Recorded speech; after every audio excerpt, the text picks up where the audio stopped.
Hi,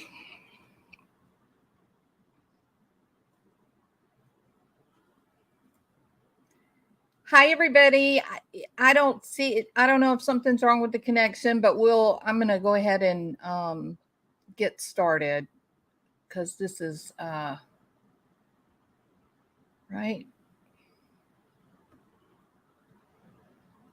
Okay. So today is Saturday, March the 26th, 2022. I'm Jules Thought, and we're going to talk about Barry Morphew and the arrest affidavit. So I did one day, and then the new documents dropped, and so we took time. Was it yesterday? Took time to go through the temper tantrum that Iris Eaton had and discussed it. I did watch Scott Reich. He just thinks that that Iris is mad. He thinks that he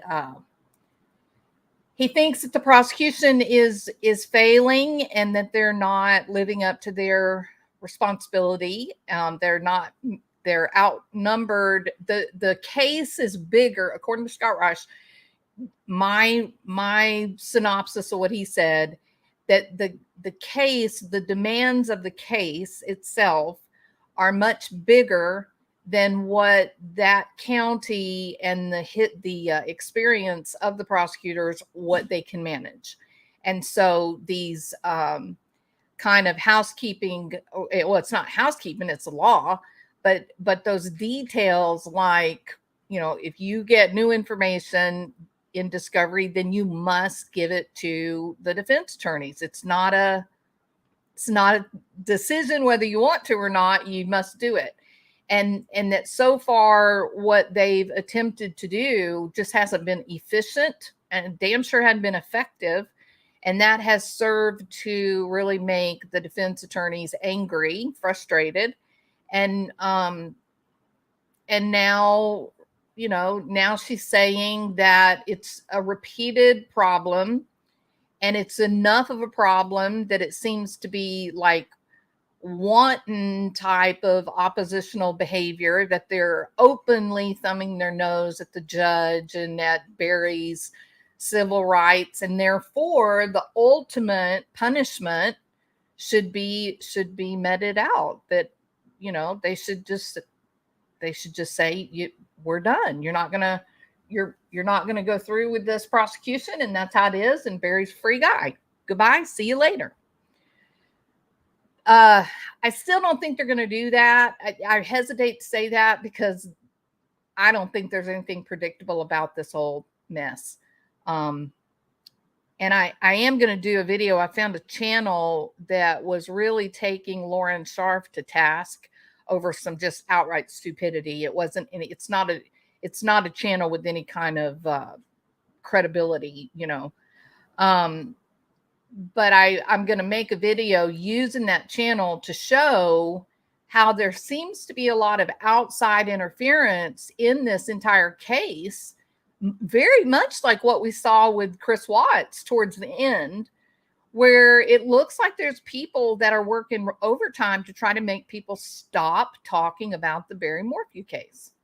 So it's very, it's very interesting, some of the tactics that we're now kind of beginning to see, but we'll see. I'll make that video probably later on tonight and I'll show the channel and what was said, and all that. And one of the reasons that I can speak on it is because I was actually there. The event that they're talking about happened concerning Lauren Sharf. I was there. And what they described is absolutely 100% not what happened. BZ Mama was there. She can tell you what she saw. It's just not real what this crazy person said. So I don't know if it's Barry's sister. I don't know if it's one of the reporters. I don't know who's doing it, but somebody's working real hard to make it look like the true crime community on YouTube covering the case, that they're lying and they're underhanded and they're making things up that aren't real. And that's just not happening. It's just not reality. All right. So let's get to the Affidavit. Let's see.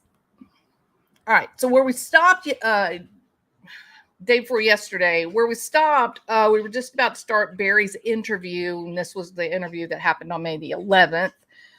Detective Burgess interviewed Barry, and Barry said, you know, his explanation of the story is, I left at about 5 a.m., okay, on May the 10th.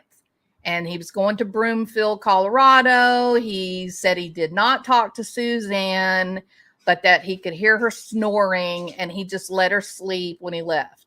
The daughters were supposed to return on May the 10th. They had been on a camping trip with who?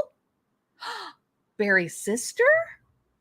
That is very interesting. If she really wants to say that YouTubers are making lies up and saying things that are not truth, wonder how she'd feel if she became a target of one of those conspiracy theories. What if somebody made up lies about her, like this other channel made up about Lauren Scharf?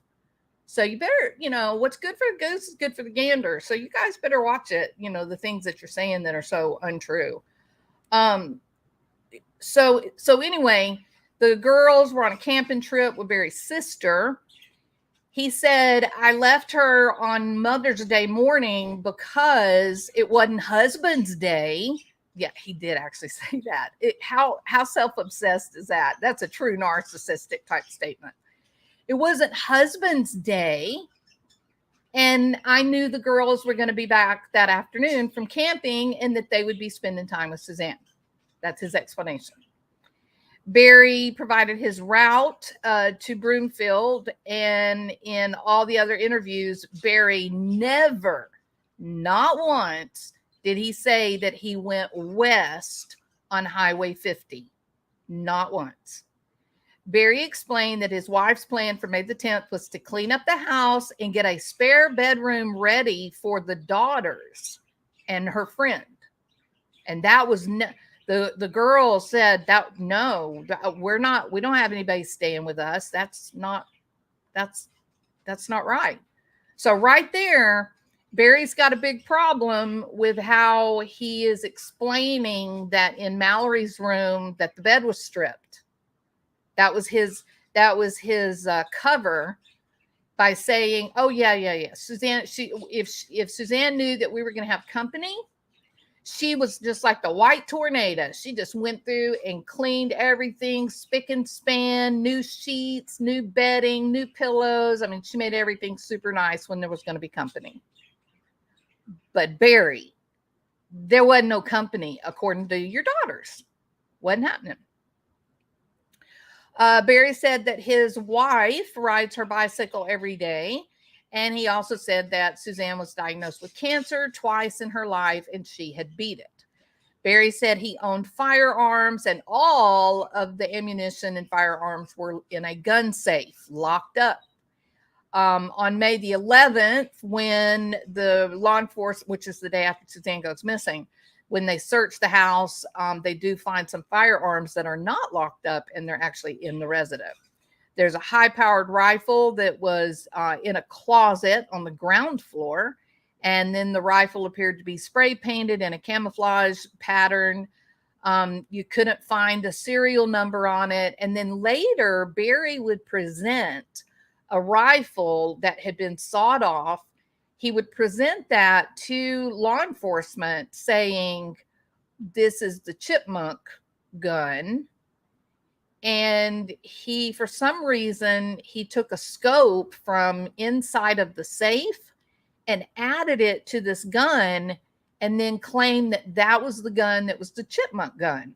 But it wasn't, because they had photographs and that scope was actually lying free in the gun safe.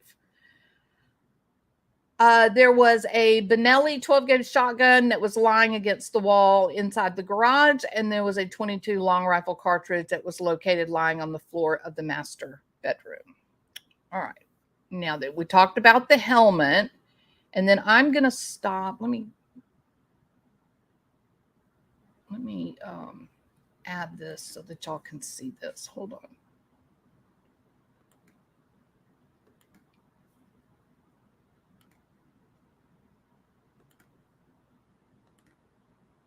Okay. Okay, so this is the Morphew's house where they live. And when you're driving through here, you're kind of, weaving through. There's lots of turns and twisties and all that. So when he comes down here, and when he would get on the Highway 50, he went right. He went in this direction, right? But what is important, and I think, if I remember correctly, I think that Linda from It's a Crime, I think she put this up too. So this turn, this is the turn where the bicycle ended up being, right? So he turned, and they believe that he turned and went down this road. See how this road parallels Highway 50? And then if you follow it on up, then right where he would have come out and gone the proper direction, that's where they found the helmet. But he never said that in all of the time where this questioning, multiple times of questioning and whatnot, all of the times that it was said, he never brought it up, not once.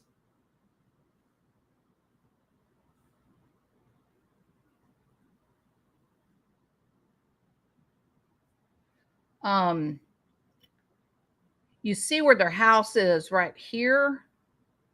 Is that right?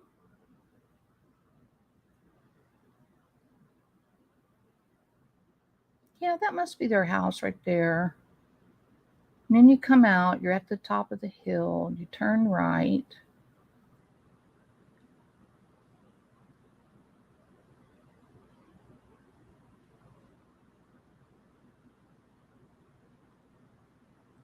Yeah.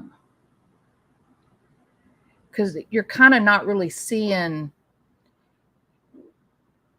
You can turn right here and go past the aspen grove. And then it winds back up this way and here. Yeah. So you see where this, it's kind of, it's weird looking. You see where that circle thing is right here? You can kind of see the path here, or the little stream, maybe it is. At the top of the hill, this is the driveway as you're going into the Morphew's property. And they've got a fence out here. This part of the road is higher because you're on the side of a mountain. This part of the road is higher. This part is a little bit lower. But right here, kind of where that square is, there's a great big trash bin right there. If you park and you get out at the trash bin and you're looking at the trash bin, you look to your right, you're looking at the post or the gate that leads down to the Morphew house, right? And I believe, I may be speaking out of turn and not right, but I'll tell you what it looks like. To me, it looks like there's other home sites that just haven't been built on. That's what it kind of looks like to me. So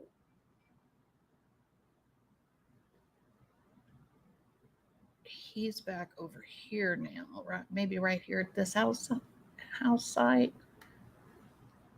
This is a terrible picture. It's hard to tell where you're at.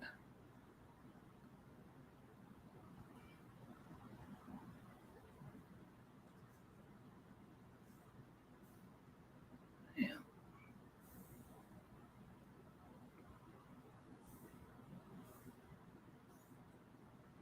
Need to go to Google Maps so you can see. But what this picture does show very, very clearly, and I think it's because they overwrote it with like a white line. It does show the little small, what they're calling 225. It does show a little small road that there was a log that was pulled across the front where, if you were on this road, okay, let me put it this way. If you were on this road, you were on a bicycle, and you were trying to come down the road, then you would have been going super fast.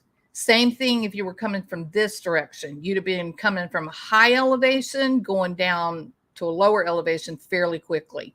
So no matter if she was going this way or if she was coming down this way, it's just not possible that she would have had an accident in that where the bicycle was found. What is notable about that exact location where the bicycle is found is it is one of the few places, even though you've got Highway 50 that's literally right there, 10 yards away from the hill where the bicycle was sitting. It's built up so high, it's such a high elevation that there's a little tiny parking lot, there's a trailhead right here. Okay.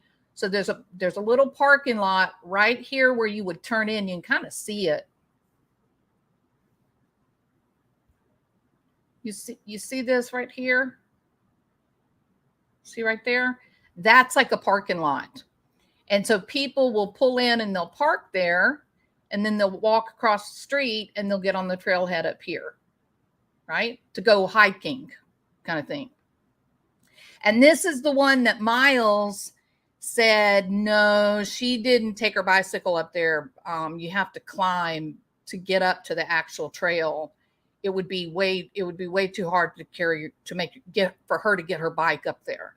So he kind of shut down that line of questioning, to go up that trailhead. But even if you're standing in this parking lot, and this is the location where Tyson Draper was, he had parked his car here. He got out and he was walking down this road toward where the bicycle was when Barry's truck passed him. And he said, I think that was Barry. He looked very upset. He was soaking wet, blah, blah, blah. So as you come down toward where they find the bike, they found the bike over here on the left. Okay.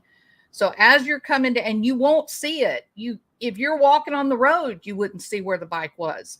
If you're parked up here, you wouldn't see the bike. If you're in a car driving by and Barry is throwing the bicycle over his head, you're not going to see him because it's so high up off of this elevation. Once you make the turn here, right here, and this is where, I'll tell you where this is. You remember in the video where George Davis and Barry are looking at the bicycle and the cops are standing away from them and they holler, hey, y'all, get away from the bicycle. They were standing right here. This is where they were at. I'm talking about Barry and George Davis. Okay. So with that, all that, now you got your orientation where you're at. If you're going this way, you're not going to see, there's no way in hell you're going to see the bicycle. And if you're up here, you wouldn't see Barry throwing out the bicycle. And if you're up here at this height, at this house, you would not see Barry messing with the bicycle. So he chose allegedly someone chose an area, a very specific area that there was absolutely zero line of sight. Zero. Now, if you turn this corner here and you're headed up toward the Morphew, well, Gene Ritter's house first and then the others, you're not going to see it. But if you're coming down the road toward the turn, then you will definitely be able to see it. It's real easy to see if you're that way and you're looking to your right. Now, what I'm talking about with 225, which is right here, what I'm talking about is that someone had pulled a log over what looked like to be kind of a little dirt road, right? But he turned down this road. Now, they asked him, why did you turn left on Highway 50?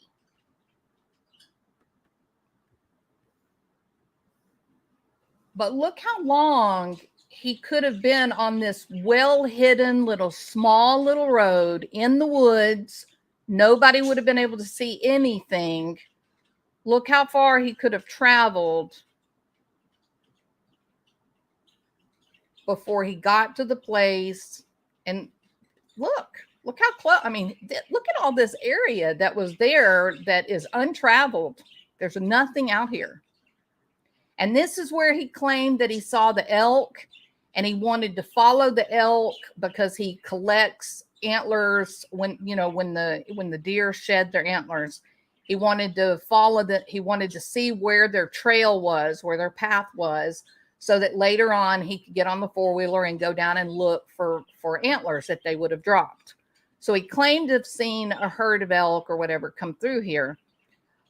But this is wild country here. There's nothing here. There's no houses, nothing here. There's nothing over here. This is sportsman paradise over here. And I know people are saying that this is a subdivision, and I'm using my fingers to, yes, there are a few houses up here, and these are incredibly expensive houses. These are $1 million houses. They're more like estates. They're on these really, really large lots. There's so much. The forest, the trees are really big, really tall. It's mountainous. So there's lots of change in elevation. You just can't see the other houses. Like when you're standing at the Morphew property, like you're there at their house, looking at their garage or whatever, right? You don't see anybody else's house. And there's a house that's down here. All right. Okay. So let me go past that. And the other thing I would say about the actual house location itself, it's notable to me that it's really, really isolated. Lots of protected area that nobody could see what you were doing, right? The other thing that is very notable to me is that the little river that is running in front of it, it's loud, it runs pretty fast. And I think with the amount of sound that this water is generating, it's entirely possible that if he had started up his bobcat that night, I'm not altogether sure that the neighbors would have even heard it. I just don't think they would have heard it. I think they're back over here, right? Here and here and here, I think. They're back over here. They've got water. They've got running water going this direction.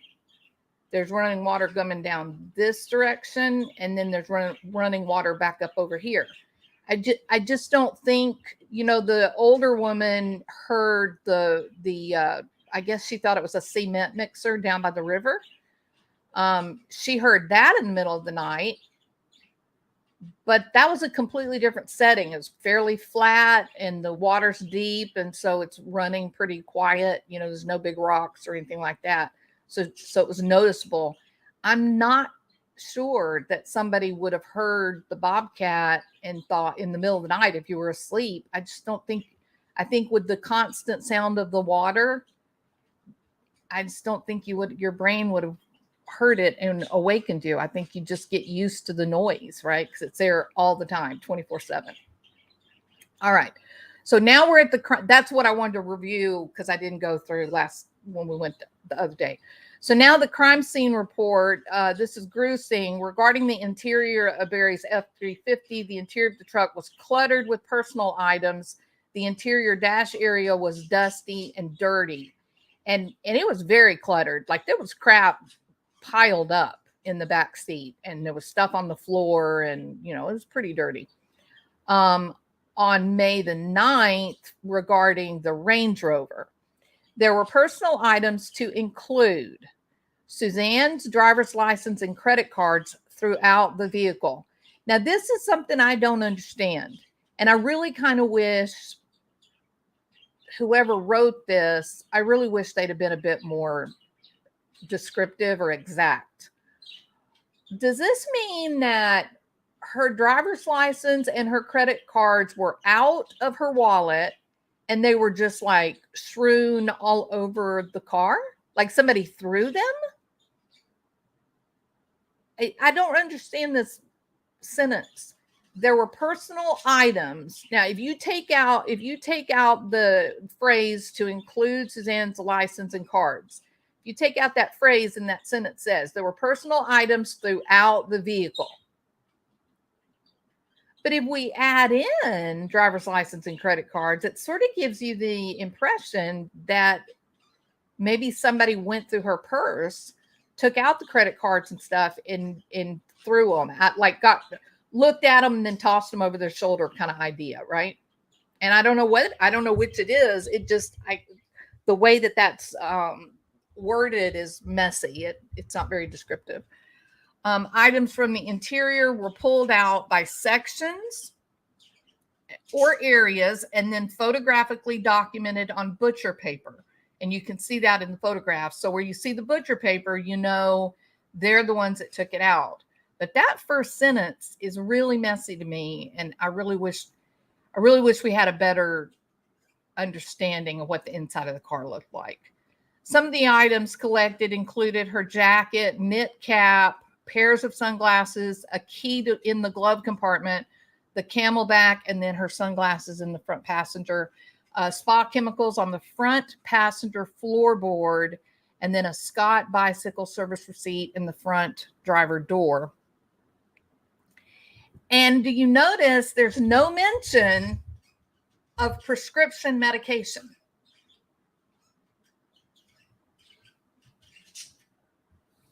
Haven't we been being told that she went and picked up her prescription medication?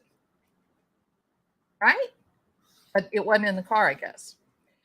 Regarding the tranquilizer dart cap, a plastic needle cover was located in the dryer.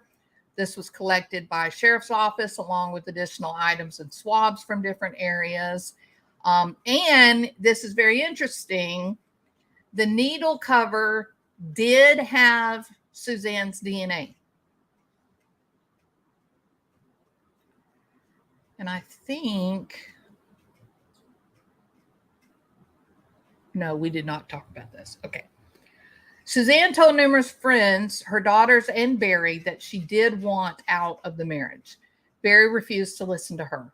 She suspected Barry of having affairs for many years, and then she kept her own affair secretive to protect her daughters and the family of Jeff Libler.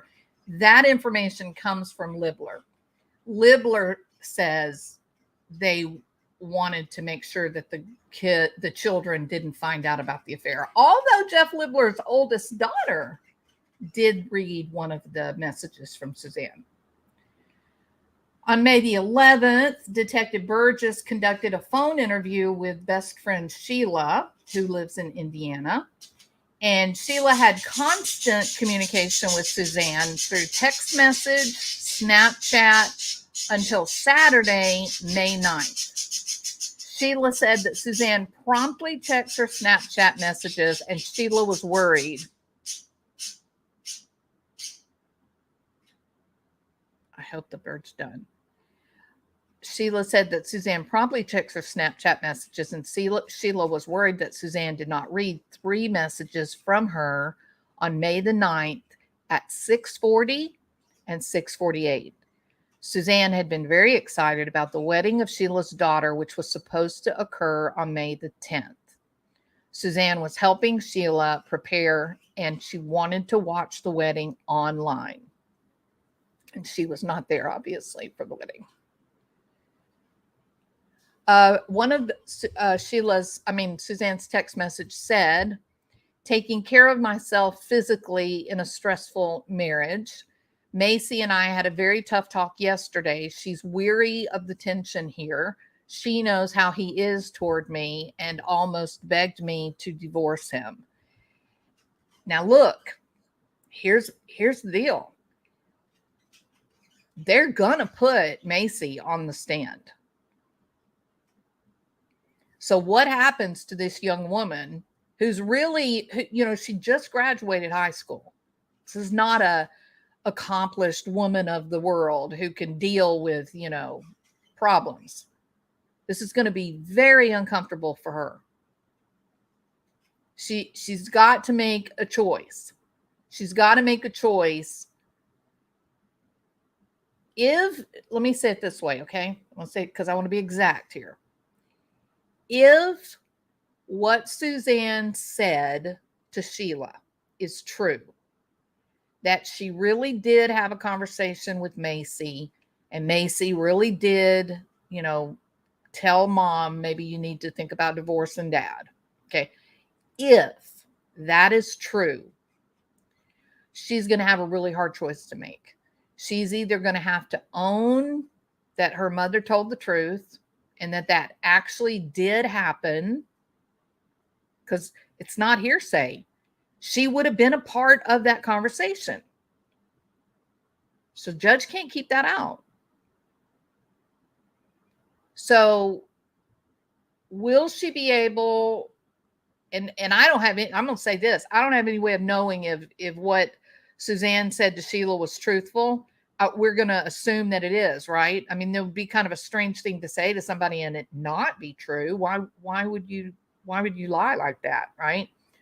So if Macy really had this conversation with mom,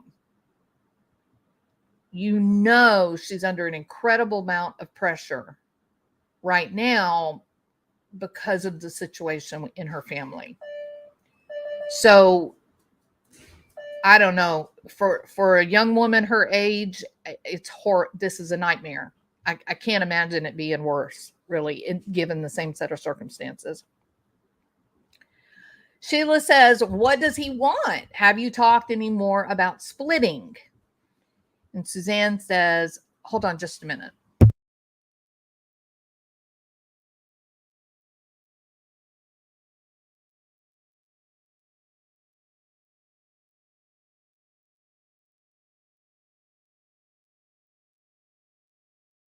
Sorry about that. Suzanne says, he threatens, but I've never come out and said I wanted it today. He thinks I'm holding on until after Macy graduates. He probably thinks I'm not strong enough to do it, given finances. That's very strange to me, right? That I don't know how to take that sentence either. I don't know if that means that they were having financial problems. I don't know if that means that Barry thought that Suzanne was not capable of managing money, and that would be a position that would be taken by a controlling, kind of emotionally abusive person, right? So he may have said, you'll never make it without me. You're bad with money. You don't know how to make money. I mean, he could have said those things. So I don't know exactly what that means, that phrase, given finances. I don't know if that means that he had belittled her because she wouldn't be good at finances, or if that means that their finances would not have, taken care of two households. I don't know what that means. Suzanne then says, Macy even mentioned a restraining order. I'm sick. I had a conversation like this with my 16-year-old. See, that rings true, doesn't it? Like you would think that. You would think my child's 16 years old, she should not have to think about her mom and dad in these terms. So I don't know why Suzanne again would have told this lie.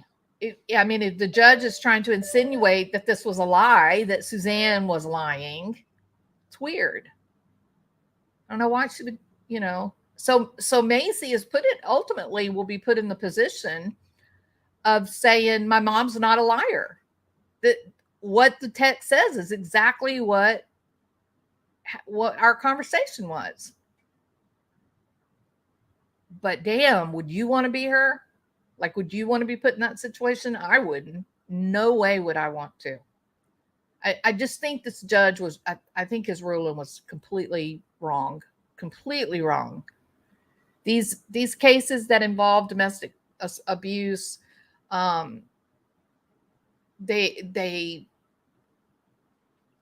it lives on secrecy. The abuser uses confusion and secrecy to get away with their abuse. And now we got a judge that's helping cover it up, turn the lights off. Don't let anybody investigate it. It's terrible. It's terrible. Terrible. Sheila says, he's nuts. And Suzanne says, and I think this is fairly telling, it's Jekyll and Hyde again. Pretty much told him, I cannot be healthy and stay in this. Sheila said, well, what did he say? Suzanne says, he threatened to come home and pack. Ugh. Meaning, I don't want to do this. I just want some peace in my life. Suzanne says, he won't speak of marriage. He's begging for another chance. I'm so torn, but in my heart, I know who he is. I wish she would have said more about that. I really do. Let me say this about the Jekyll and Hyde comment. I think that's really interesting. I don't think that it's a common thing for most of us to look at our friends or our children or our spouses and say, oh, they're Jekyll and Hyde. I think that we have our spouses or our children or our friends. I think we look at them when we think, whether they're having a good day or they're having a bad day.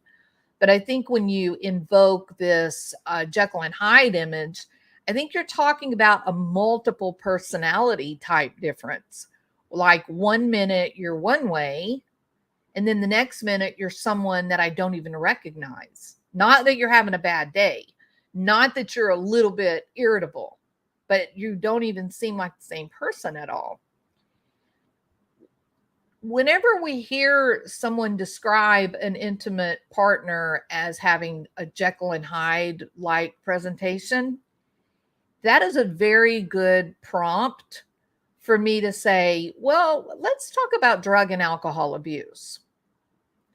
People that do abuse drugs or alcohol, they can become very different people under the influence of whatever drug they're using. That is one of the reasons why, if you're doing therapy with someone and you uncover that the person that you're working with is abusing drugs or alcohol, that puts an end right there to that therapy in favor of drug and alcohol work.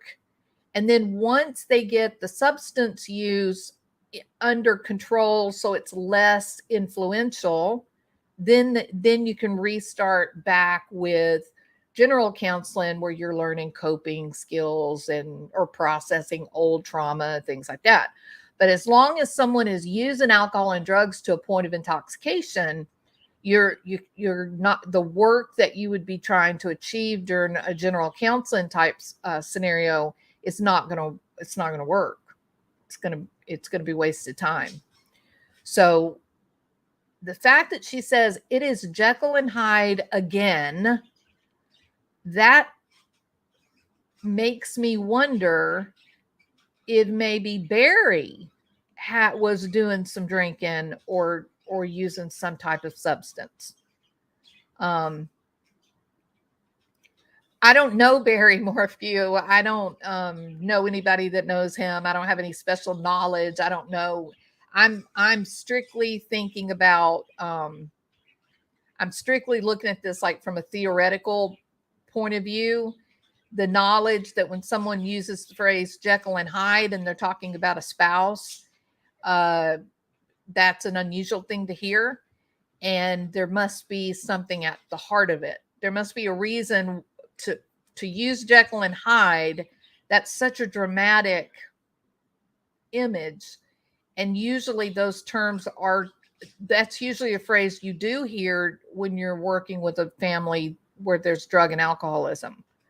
I don't have any way of knowing under any circumstances if he would use drugs or not. I don't know. I wouldn't know. I'm just saying it's what might explain a Jekyll and Hyde presentation, and that's a possibility. The fact that she says again leads me to think that maybe there had been a Jekyll and Hyde persona, and then it stopped for a while, and now it's back. So that was very interesting text. During the interview, Sheila asked Burgess, or told Burgess that she was concerned with Barry's behavior, that she ended up buying a spy pen for Suzanne. She ended up giving the spy pen to her January 20 when she met up with her in Florida. And the device then, recorded some conversations. You could download audio files from the spy pen conversations, and they did download some of those recorded conversations, and they were also able to recover some conversations that had been deleted. Sheila told FBI in 21 that Barry called her in the summer of 2019 when Suzanne was in Michigan, asking Sheila why Suzanne would not return his calls. Weird, huh? Because Sheila was in Indiana. So in 2019, Barry calls Sheila and says, why isn't Suzanne talking to me? And Suzanne was in Michigan. Her dad lived in Michigan. Barry stalked Suzanne and Sheila at the Puma Path house in September 2019, ostensibly to see what Suzanne was up to. That wasn't the story that he gave, but Suzanne and Sheila thought that that's what it was. He parked down at the cul-de-sac and came up through the woods, and there were similar types of accounts that had happened in Indiana. Melinda is Suzanne's sister. Melinda was interviewed by FBI Special Agent Richard Tipton on May 19th at the FBI office in Knoxville, Tennessee. Melinda's the sister of Suzanne, and Suzanne last talked to Melinda on Friday, May the 8th through text messaging. Melinda sent a text to Suzanne on Mother's Day and received a no response. For the previous 6 months, Suzanne had texted Melinda and told her that things were getting tense between she and Barry. Melinda advised that Suzanne told her that she had come to realize that her husband, Barry, was a narcissist and that she had come to terms with his narcissistic ways. Now, y'all know how I feel about that word. Okay. Just because the arrest affidavit is using that word, it doesn't mean that's accurate. That's Melinda recounting the words that Suzanne used. So from Suzanne's experience, she believes that Barry is narcissist. She believes that he is engaging in narcissistic behaviors, but we don't get a lot of substance to what that looked like. Melinda described Barry as one who lives a double life, that he is a liar, an adulterer, a bully, one that has to have control, that he is cunning, and that he fools people a lot. He loves money, and he treats his wife and daughters as trophies. Now, if I had to highlight one paragraph in this whole entire arrest affidavit, this would be the one I would highlight. Why? Well, and I'm not, please don't get triggered. Okay. Stay calm. Don't get triggered. Hear me out. You got to remember, I'm the person that I've gone through every role possible in my head, trying to figure out what makes most sense. So in my head, I've been Suzanne. I've been the girls. I've been Barry. And I'm trying to figure out, is there a reason, a shallow reason, an unfounded reason that we all have this view of Barry as this stuck up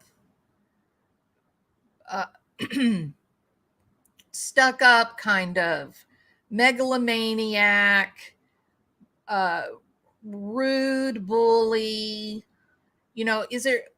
Where'd that come from? That's kind of what's in my mind, because I watch Barry with the two girls.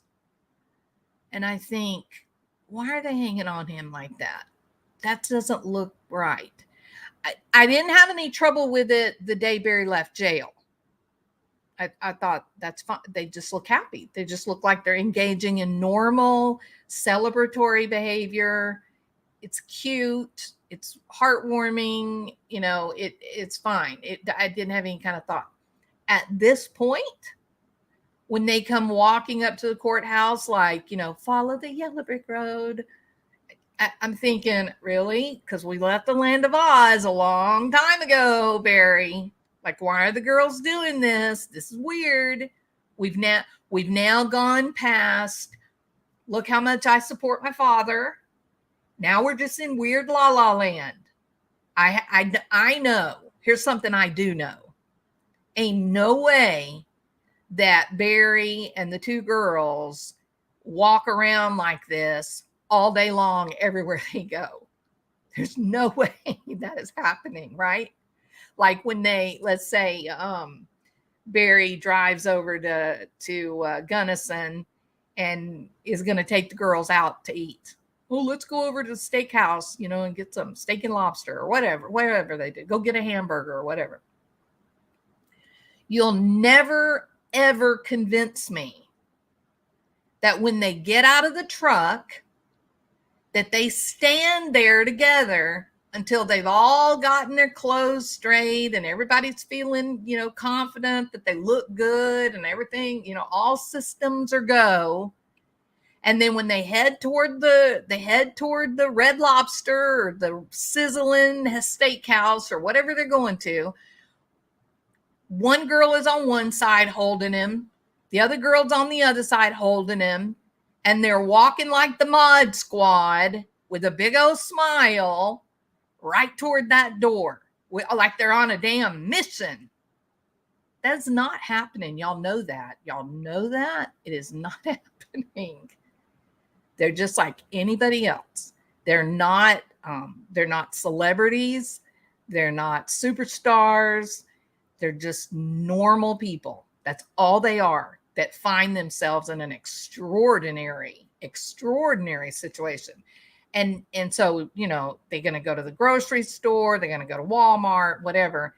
They all hop out of the truck at different times. One of them is walking 5 feet in front of the other one. Somebody's back at the truck screaming, "Hold on, wait on me." And Barry's turning around going, "Y'all come on. What are you waiting on?" Am I right or wrong? Let's be real. Let's keep reality in focus. So this thing that they're doing where they're, standing at the truck and they're all getting all their pretty clothes all straightened up.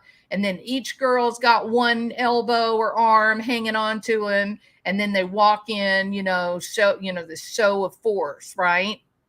It's contrived. It's not real. And so when I'm going through and I'm looking at all this information, one of my goals for going through the affidavit slowly and really kind of taking it paragraph by paragraph or fact by fact is I want to ask myself, is this real? Like, is this really, really positive? One of the big things about this deal with Barry is, why do we hate him? Where did this come from? That there's this nearly, it's not completely, but nearly universal orientation. Barry Morphew is a bad guy. We all kind of have this in our head, right? Barry Morphew is a bad guy. And yet his two daughters are hanging all over him when they're walking in and out of court. He's got this woman girlfriend who I believe, my opinion is, she's been around well before Suzanne was gone. That's only speculation on my part. I have no reason, I don't know anything that y'all don't know. But you think, well, he must be, he can't be a monster, or why would his two girls be showing so much devotion to him when so many people believe that the wife has been, killed. So what is it about him that the girlfriend is sticking around and the two daughters are fully 100% devoted? What is that? And his friends, let's talk about that for a minute. Look at his friends. You got Troy Skinner, you got George Davis. These guys are committed to Barry. Like they don't believe, not for a moment, that he had anything to do with Suzanne's disappearance. That's what they say. And I don't have any reason to believe that they're not, telling the truth. And yet, even though there is actual observable evidence that there are people that are being loyal to Barry, that don't believe he's capable of what he's done, so many of us believe that, hey, this is a bad guy. Why do we believe that? I wonder, I'm going to tell you this. I wonder if it's because of this paragraph. And this paragraph is very similar to what Melinda said in an interview, right? She said these things about Barry in the interview, and we all saw that. She said these things about Barry, but during the interview, she also told about Barry's commitment to Suzanne in high school, and when she was so sick, that he was true blue and he was supportive and he took care of Suzanne. And Melinda sort of waxes poetic, that maybe that was a form of control that Barry had over Suzanne, that he had been so attentive to her and so constant during the illness that when she was finally well again, she wasn't given a path of freedom, that her illness allowed him to kind of move in and stake his claim. And she never could really see clearly that it wasn't love, but that perhaps it was a form of gratitude for him, helping her. She also, in the interview, she talks quite a bit about the years of the family when the girls were younger.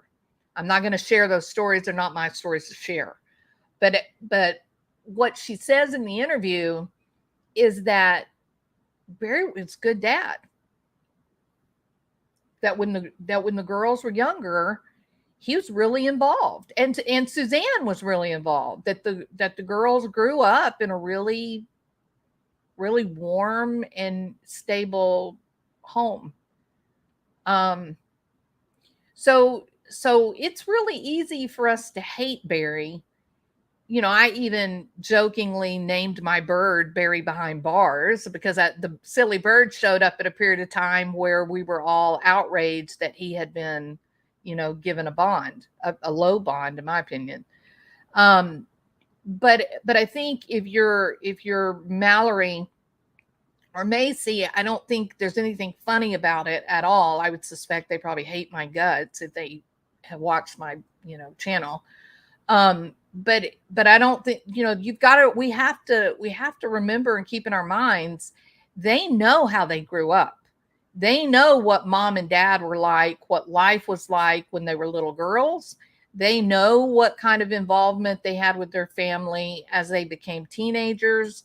And they know how life changed and what their parents were like once they were in Colorado. And don't forget that you have Miles saying, I don't think that Macy's parents felt safe with each other for a long time. That was the damn boyfriend. So at the same time that I can say to myself, in an effort to try to be really unbiased as I go through this arrest affidavit and look at the recorded information, if there was one paragraph that I might remove, it would be this one by Melinda, because it's on fire. It's loaded. This one paragraph almost convicts the guy. You know what I mean? Suzanne said that Barry is a narcissist, that he has his narcissistic ways, which you and I know that means abusive. She said that Barry lives a double life, that he's a liar, he's an adulterer, he's a bully, he's a control freak, he's smart, he's manipulative, he fools people a lot, he loves money, and he treats his wife and daughters like trophies. That is not a paragraph that belongs in an arrest affidavit. I'm telling you, it doesn't. Arrest affidavit's supposed to be, just facts, ma'am. It is very, this would be the paragraph I would remove. So if you take that out, now how does your view of Barry change? Well, it changes quite a bit, really. But we'll see if any of this narcissistic, controlling kind of influence seeps back in, even if we take this one paragraph out. So Melinda advises that her sister Suzanne is codependent and that she is actually very dependent on Barry. She claimed that they live a phony life and that they put up a front so that everybody else would think they were happy together. There's paragraph number 2 that I would remove. But here's what I think is interesting. If you go back and you listen to Melinda's interview, Melinda says that she and Suzanne were very much alike, that they were very much alike. And then she goes on to reveal her own husband's infidelity. She goes on to talk about her own chagrin that she allowed herself to be badly manipulated. She goes on to talk about being with someone who is manipulative and abusive, but working really hard not to rock the boat, not make any waves, not ruffle any feathers. And so are we really getting an accurate picture of who Suzanne was? Or is Melinda sort of projecting onto Suzanne? I mean, maybe it's possible that Barry very well was having an affair, but are we sure that Suzanne was putting on a phony face? Maybe she genuinely wanted things to be good with Barry. Maybe the only time Barry treated her well was when they were at church together. And that's not really the same thing as being phony, right? That's just maybe Suzanne being grateful that there's a moment where she remembers the old Barry. So we got to be super careful. I do think Melinda's information is very valuable, just like I think Sheila's information is valuable. But I also think we need to be, especially because you got 2 young women whose world has been blown up. We got to resist the urge, to be all in on this. Barry's a monster and don't you suggest otherwise. And part of me wonders if that might be part of the driving force behind what the judge is doing. Maybe the judge, and maybe that's what Patrick Murphy was wanting. Maybe they wanted this information here taken out of the arrest affidavit. Maybe they felt like this was too, how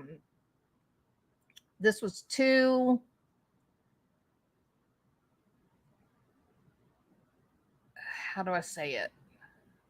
It's too insightful, INCITE, incendiary. That's a better word.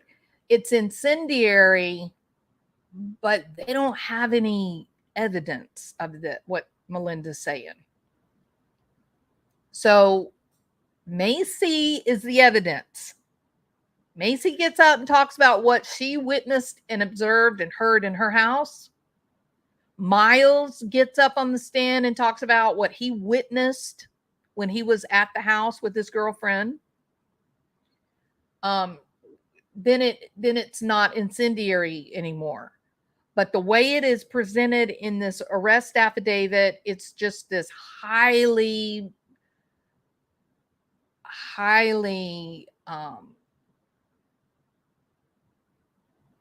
judgmental and influential statements.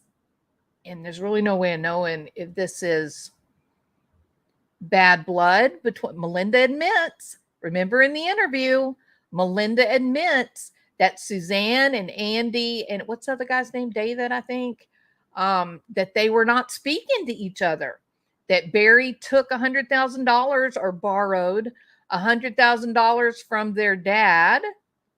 He was refusing to repay it. They were angry that Suzanne allowed this to happen even in the first place, probably because they were being stingy, because that was part of their inheritance, would be my guess. So is that what we're seeing here? Are we seeing that maybe Melinda is she's already got a bad taste in her mouth about the 100,000 and the way Barry treated her dad? And Barry didn't treat Suzanne very well. He's screwing around and whatnot. Obviously, he's not treating her well. But is this human nature? And Melinda's already kind of mad about the money, and so it comes out a little. Maybe she's projecting some of her own very difficult trials and tribulations onto what her sister is experiencing. So I would definitely say it would probably have gone more smoothly had this not been included in the arrest affidavit. And that may be what Murphy was saying when he said, take this arrest affidavit and take some crap out of it. I think he was talking about stuff like this. All right. I'm not even going to look at y'all's messages because probably half of y'all just got mad at me and left. I'm sorry. I am still anti-Barry. Okay. I do believe, I think it's more likely than not that he is responsible for the disappearance of Suzanne. Some days I think it was planned, and other days I think it was a terrible accident. And there's no way of knowing. It just depends on what piece of evidence I'm thinking about on any given day, what I'm thinking about, if it was planned or if it was an accident that was covered up. But I do think that life between Barry and Suzanne was probably over. I think you guys have heard, where am I at in this deal? Is this a good stopping point? Let me see. That was Melinda's interview. Okay, I got a little bit more. Remember what I said. Some authors, researchers will tell you that we don't fall in love with other people. And this is a theoretical discussion or a philosophical discussion. We don't fall in love with other people. We fall in love with the way that we feel when we're with other people. Now that makes a lot of sense to me. I don't have any idea if it's right or not, because like I said, it's really more philosophical with some research based to that. But it does, intuitively it makes sense. And so I want to give you this scenario. So let's say Barry and Suzanne had this great marriage. Everything's going great. They have two beautiful girls. They're having fun. They're active. They're playing sports. They're going hunting. They're going on exotic vacations, and everybody's doing very, very well. And then, getting old is very difficult. Life can be hard. And for whatever reason, Barry screws up, starts having an affair. It's having a string of one night stands, whatever it is. I don't care whatever. There's betrayal, right? Well, what happens now with Suzanne, if her love grows, if it comes because she knows what it felt like when Barry was committed to her and he was a caretaker when she was so sick, and what kind of romantic notions did she tell herself being in the Disney delusion?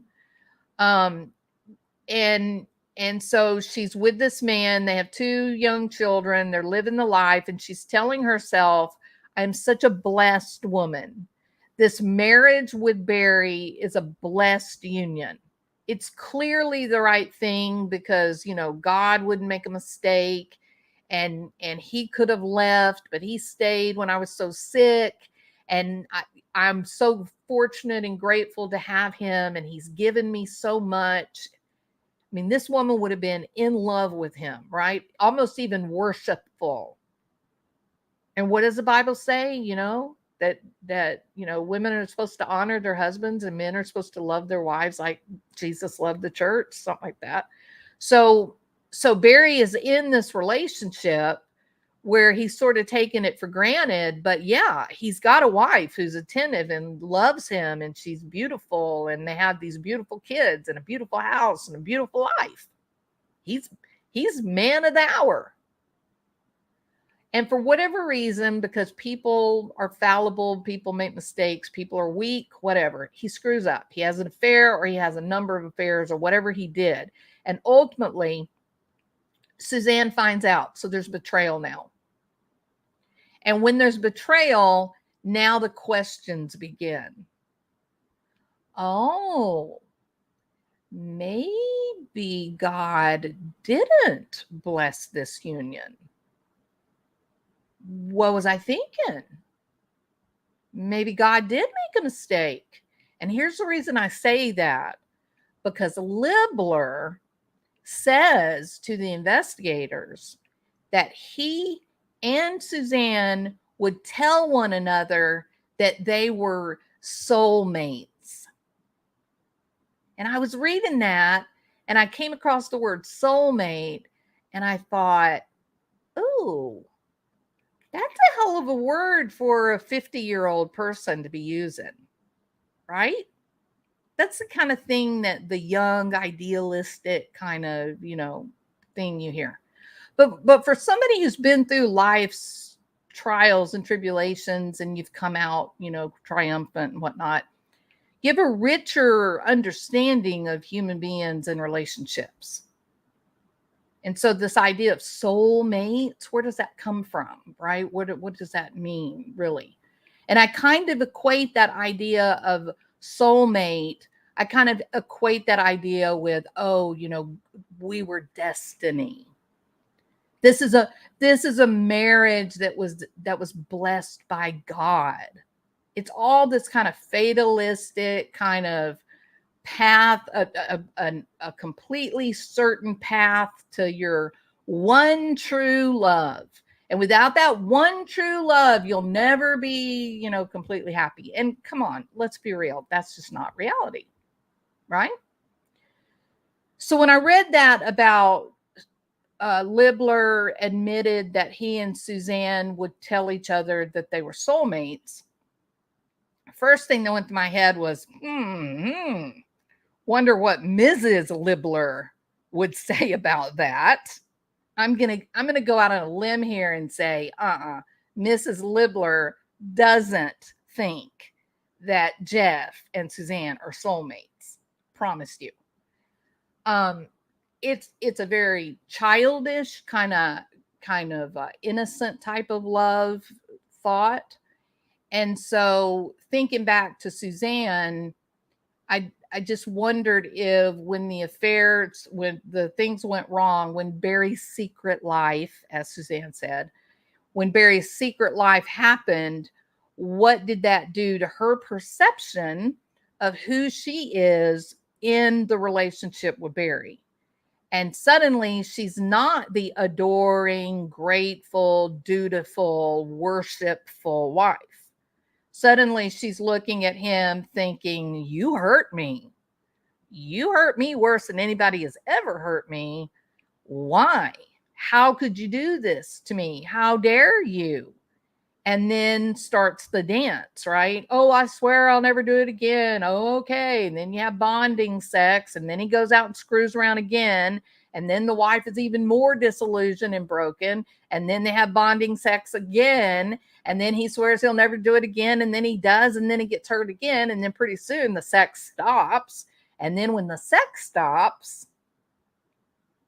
then the hate begins to grow.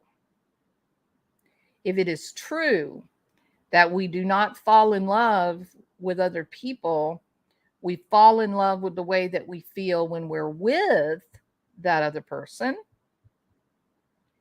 then is it not true that hate would follow the same route? That we wouldn't really hate another person, we would hate the way that person would make us feel when we were with them. So, I wonder, getting to this part of the arrest affidavit, seeing the interviews that we've seen, whatnot, I wonder if really this really was a relationship that really had run its course. That because of the multiple betrayals, all that had transpired, if really, Barry brought the betrayal, right? He introduced the initial betrayal according to history. But by the time that Suzanne is thinking about leaving the marriage, by the time that she's ready to go, she's ready to have another relationship. That's not exactly the same thing as having an affair. If she were in an affair, she would have hidden the affair and continued her marriage with Barry and made no move to ever leave the marriage. She would have just enjoyed the benefit of having somebody on the side. And I kind of think that's what Jeff thought that they were doing. I don't believe Jeff Libler, not for a moment, was ever going to leave his family. 6 kids? No way. That's a guy whose identity is 100% wrapped up in his family. He even says in his own interview, he even says it was sort of, a fantasy kind of thing. So, so let me finish with Melinda's part of this initial interview for the arrest affidavit, and then we'll kind of wind down for today because I don't want this video to run forever and ever.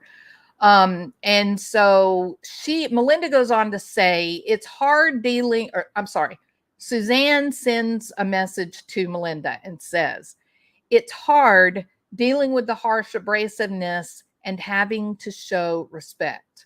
That's a very powerful statement. Having to show respect. Why? I mean, that's definitely a statement of force, right? She's being forced to show him respect when she does not want to show respect. She doesn't respect him. Like I said, I suspect she probably hated him. He has also been abusive emotionally and physically. There is so much. I went through a period of acceptance and I feel more angry now. Anger at what I have allowed. It's a very powerful statement by Suzanne. You can cut your teeth on this.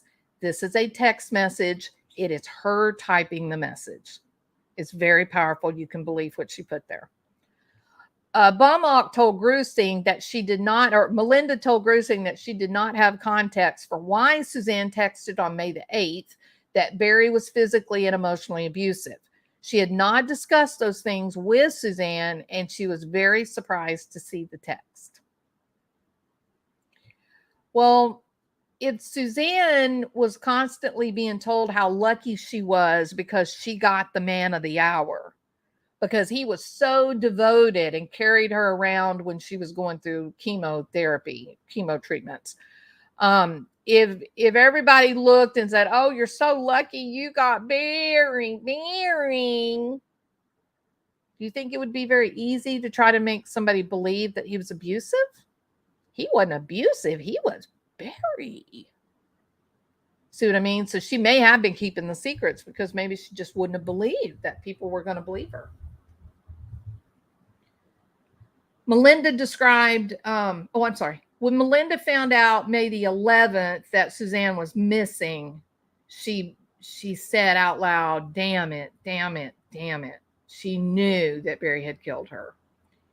Melinda described years of Suzanne being submissive to Barry.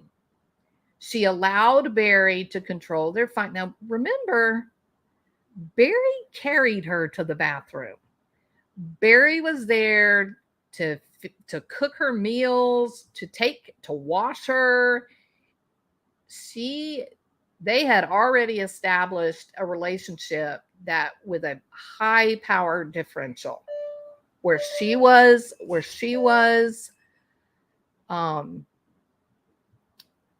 very needy, and he was very, very powerful and giving. So the power differential is huge from the very beginning. So this is not unusual. That's been what she's describing here. That Suzanne was submissive, that she allowed Barry to control their finances, and that Suzanne had long-term suspicions about Barry having affairs. Suzanne loved Barry and wanted to be a good wife and a good mother to her two girls.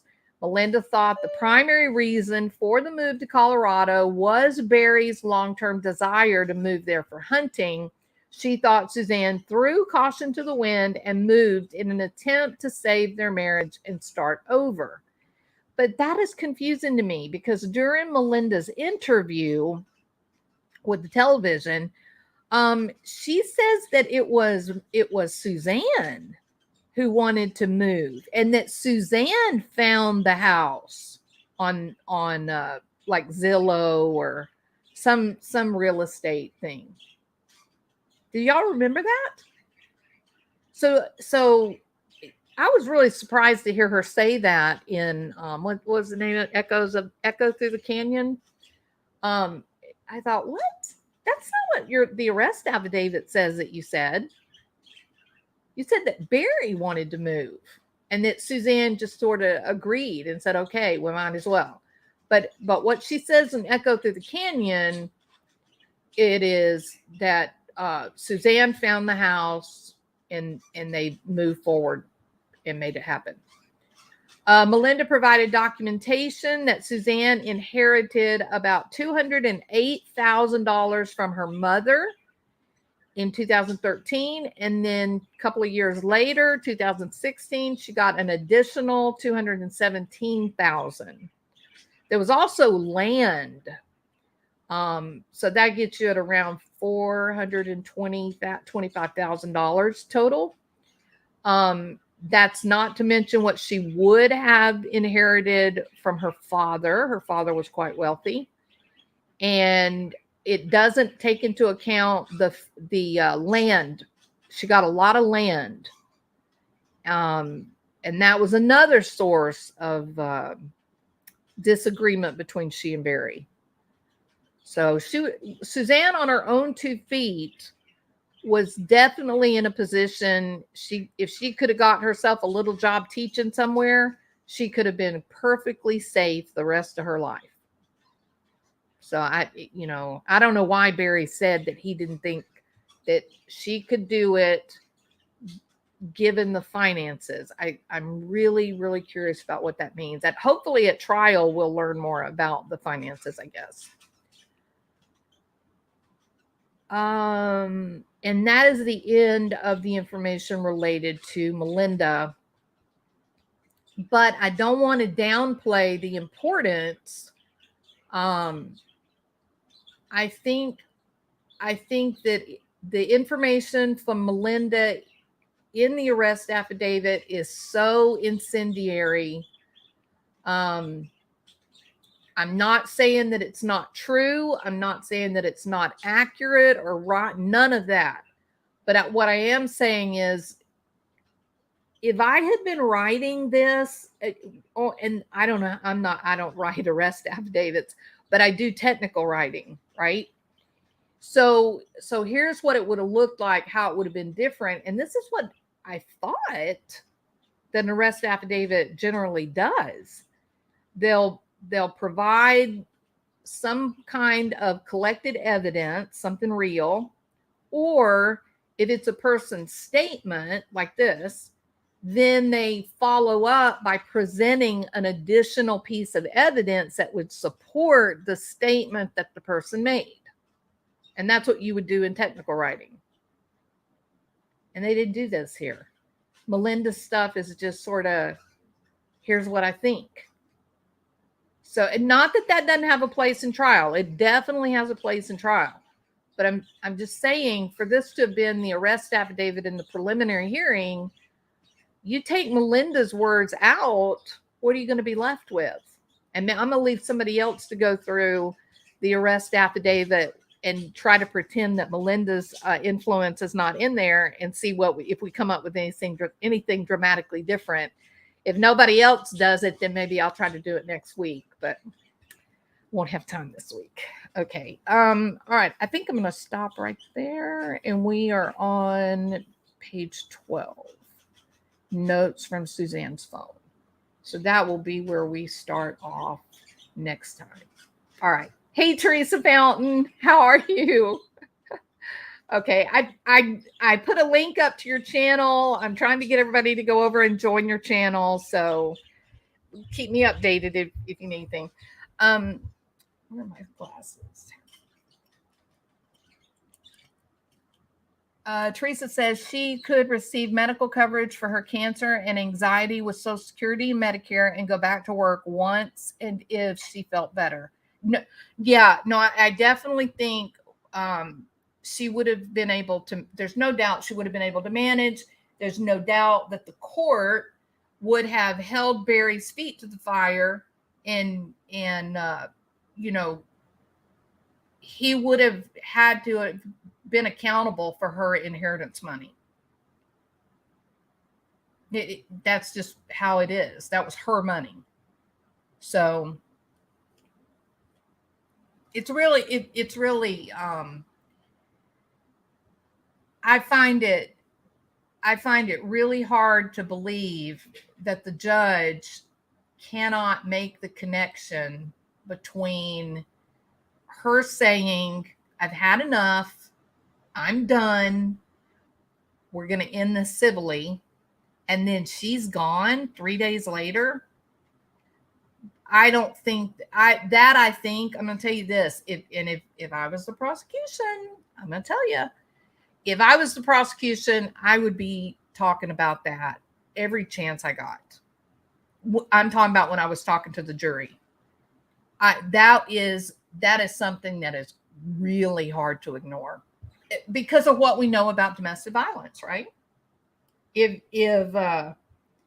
she had never said I'm leaving, I bet she would still be here. That's my guess.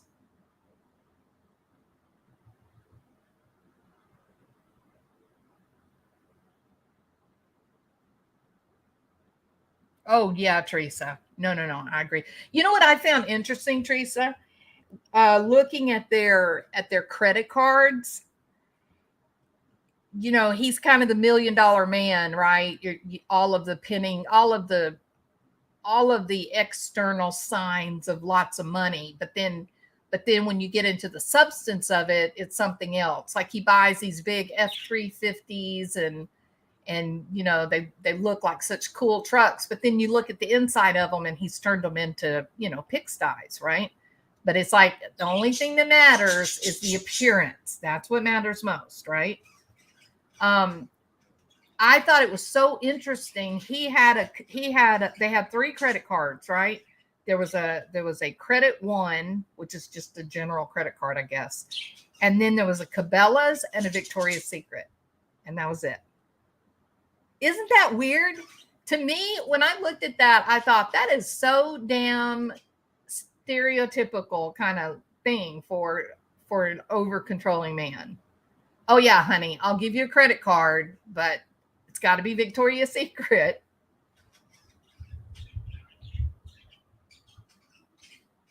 The stealing and shadiness with your own wife and kids affects everyone involved for years. I think it took until the late 90s to get my mother stable so we could grow up. That's why there is adult children of alcoholics. Absolutely. And good grandma is hitting on a really important topic here. People can struggle, people that grew up in the home with an alcoholic mother or father, they can struggle for years with mood problems and really not understand why they feel so out of control and unstable. But the very minute that they find out that there is something called adult children of alcoholics and they begin to read about it and they find out where it comes from, that unstable attachment, right? The unpredictability of childhood. Then they get to a point that once they understand why they feel like they do, then they learn to really, really take control of it. And it comes fairly quickly after they learn what it all means.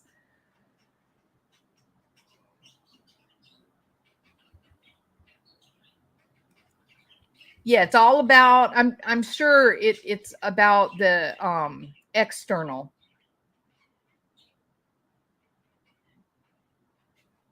And I do wish they had drug tested them. I'll tell you straight up.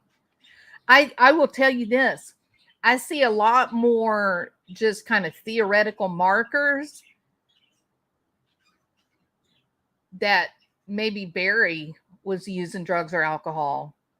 There have been people that said, Barry said that Suzanne was, but I see a lot more in theory type of, question marks related to Barry.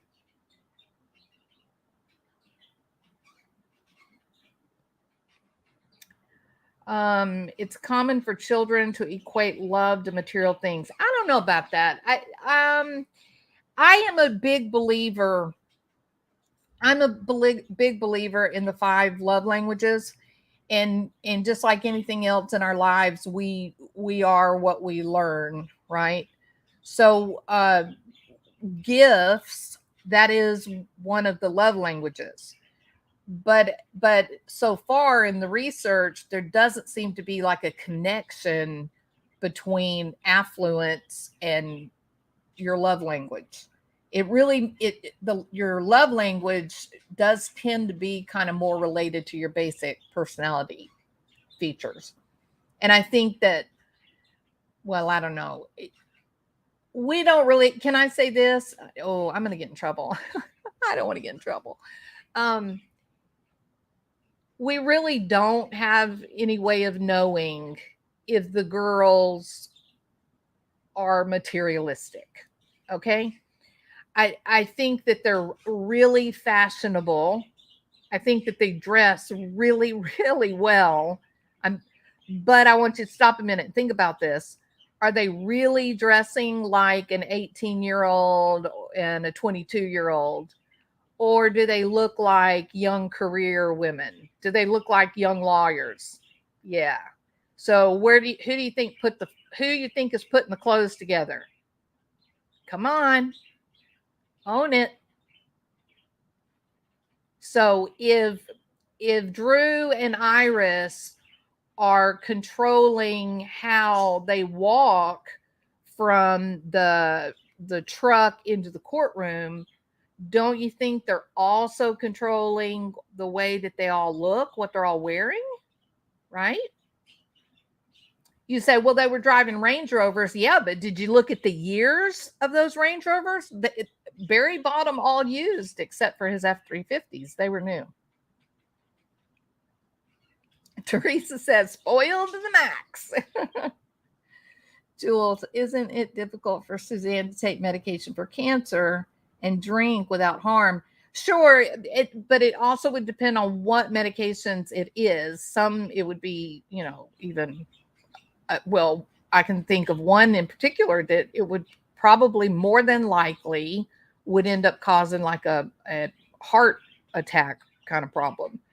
So, yeah, to answer your question, I also want to remind you, it may be true to me, you're new, I think. Well, no, you're not. I remember you. Remember, I did talk to one of Suzanne's really good friends. It was actually this lady that was friends with Barry and Suzanne, but she was more friends with Suzanne, and her husband was really good friends with Barry.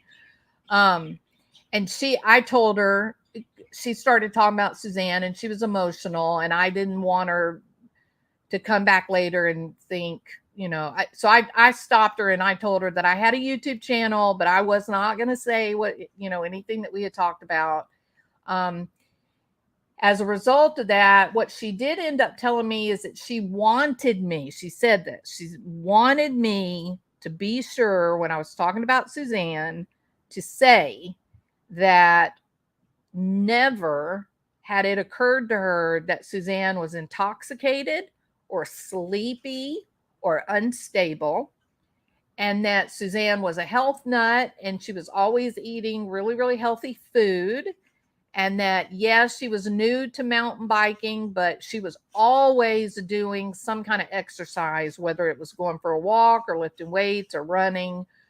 She went to the gym, and that this friend, she told me that she was in complete shock when in the courtroom they began talking about that Barry said that Suzanne was drinking and using drugs. She said that she was in shock. She said that was never anything that she ever imagined where Suzanne was concerned.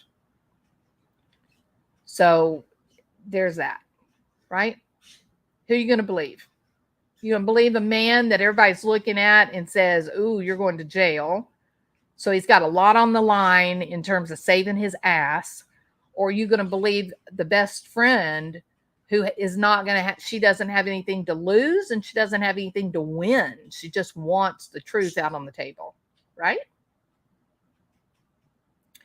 Suzanne took her cancer meds for comfort. Suzanne wasn't a drug addict or a drunk. Why does Barry say this?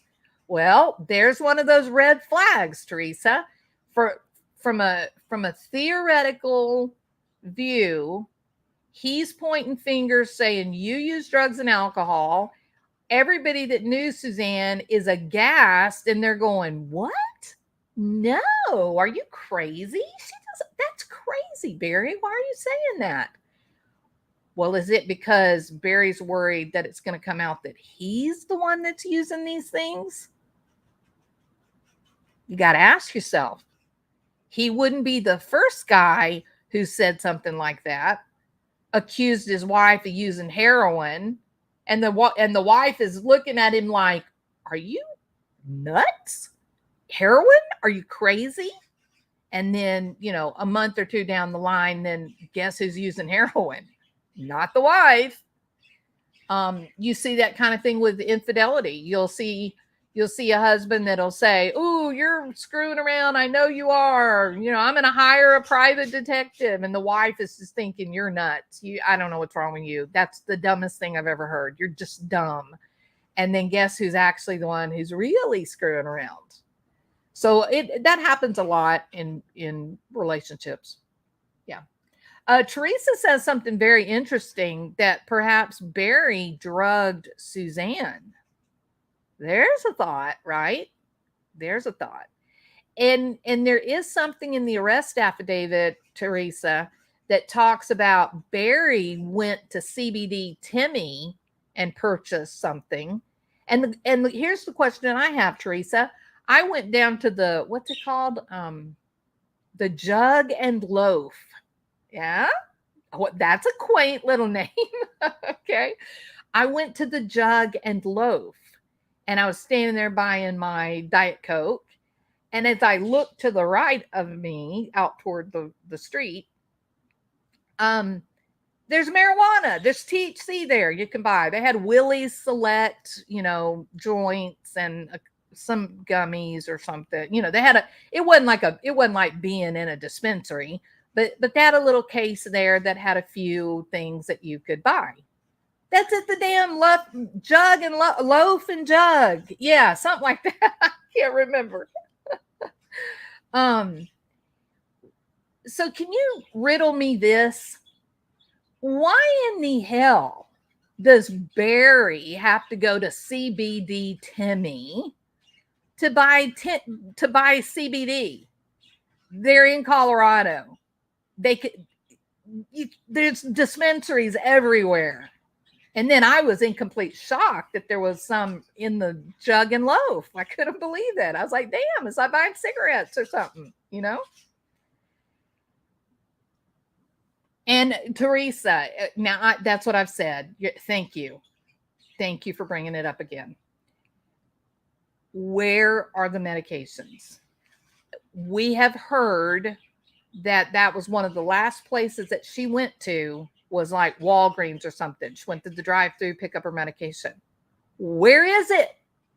Now I sound like Barry talking about his affairs. Where is it? Where's the medicine? And was she getting medication like hydrocodone or Xanax, you know, something that would be highly desirable for the, you know, I guess how do I want to call it? Illegal, you know, diversion. That's what they call it, for diversion practices. I don't know. I just don't know. But it is ridiculous. It is an absolutely absurd, ridiculous story, in my opinion, that Barry says, oh, I went to CBD Timmy and purchased, you know, some CBD for Suzanne.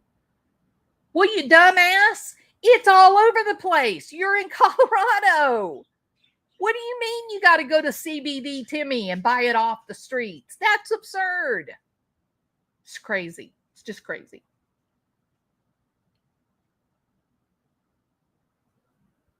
Tyson ran into Barry last week. Barry took off.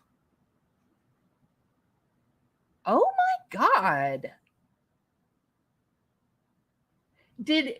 Teresa, did Tyson and Barry, did they talk? Or Barry just saw him? Hey, look, I'm going to tell you, that little video that Tyson did, that had nothing to do with my opinion on Barry Morphew. Nothing. When he gets out of his truck, I'm talking about with the police body cam, when he gets out of the truck and he says, and I quote, "Where is it? Where is it?" And he looks right at the location where the bicycle was thrown. That, Barry, is why I think you may have a problem. Not because you had a conversation with Tyson Draper, I promise.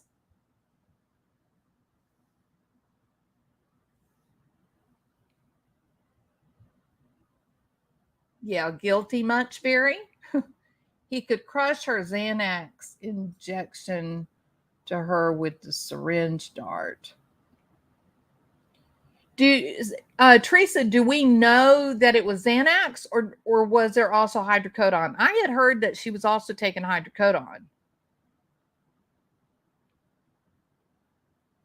No, CBD CBD does not get you high. Absolutely not.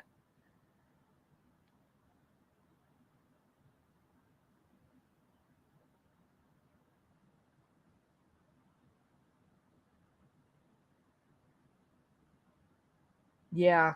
Yeah. I know. I get it, Flyer.